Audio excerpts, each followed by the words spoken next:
Hi everyone, so today I'm going to be reading you the story called The Tiny Seed by Eric Carle. It is autumn. A strong wind is blowing. It blows flower seeds high in the air and carries them far across the land. One of the seeds is tiny, smaller than any of the others. Will it be able to keep up with the others? And where are they all going? There's the tiny seed. And then here's all the other seeds. One of the seeds flies higher than the others. Up, up it goes. It flies too high and the sun's hot rays burn it up. But the tiny seed sails on with the others. There's the tiny seed. And then there's the seed that got too hot because it flew up too high. Another seed lands on a tall and icy mountain. The ice never melts and the seed cannot grow. The rest of the seeds fly on, but the tiny seed does not go as fast as the others. There's the seed that landed on the icy mountain, and then there's the tiny seed that's far behind from all the other seeds. Now they fly over the ocean. One seed falls into the water and drowns. The others sail on with the wind, but the tiny seed does not go as high as the others. There's the tiny seed, and then here are the other seeds that are flying higher than the smaller one. One seed drifts down onto the desert. It is hot and dry, and the seed cannot grow. Now the tiny seed is flying very low, but the wind pushes it on with the others. Here's the tiny seed. It's flying a little bit low than all the other ones. Finally, the wind stops and the seeds fall gently on the ground. A bird comes by and eats one seed. The tiny seed is not eaten. It is so small that the bird does not see it. Can you guys see the seed? Can you try to find it? There it is. It's really small. Now it is winter. After their long trip, the seeds settle down. They look just as if they are going to sleep in the earth. The snow falls and covers them like a soft white blanket.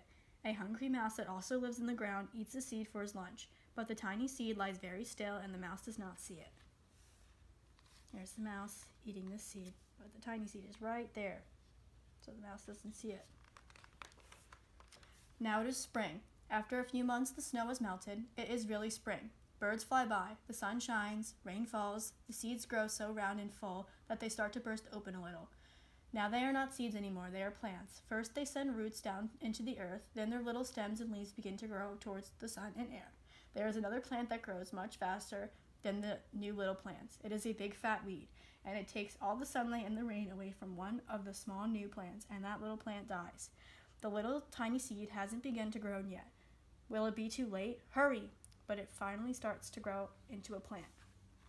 So here's the little seed, here's the little plant that it's growing into. And this plant is called a weed. And this big leaf is covering this plant, so this plant dies because it doesn't get any sunlight. The warm weather also brings the children out to play. They have been waiting for the sun in springtime. One child doesn't see the plants as he runs along, and oh, he breaks one. Now it cannot grow anymore. Here's the foot, there's the toes, and then here's the plant that he steps on and he breaks it. So now it can no longer grow. The tiny plant that grew from the tiny seed is growing fast, but its neighbor grows even faster. Before the tiny plant has 3 leaves, the other plant has 7. And look, a bud, and now even a flower. But what is happening? First there are footsteps, then a shadow looms over them, and then a hand reaches down and breaks off the flower. So on this page it says that it has 7 leaves, so let's count. 1, 2, 3, 4, 5, 6, 7. And a flower. And then here's the tiny seed still growing. It only has 3 leaves. 1, 2, 3. A boy has picked the flower to give to a friend. It is summer. Now the tiny plant from the tiny seed is all alone. It grows on and on. It does not stop. The sun shines on it and the rain waters it.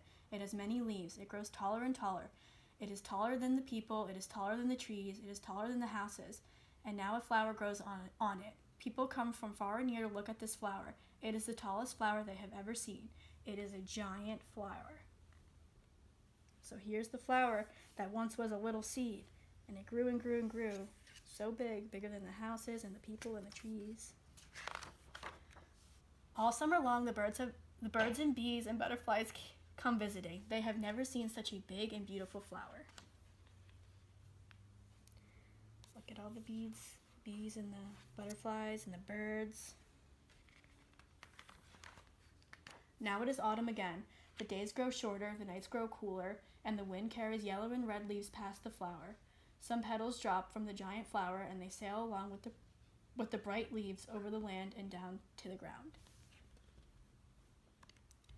See, now it's autumn and the wind is pushing all the flower petals off, and then the trees start to lose their leaves too. The wind blows harder. The flower has lost almost all of its petals. It sways and bends away from the wind, but the wind grows stronger and shakes the flower. Once more the wind shakes the flower, and this time the flower's seed pods open. Out come many tiny seeds that quickly sail far away in the wind. So here are all the seeds that come off the flower, and now they're back to square one. All the seeds are flying in the wind. The end. I hope you guys enjoyed this book. I miss you guys. Bye.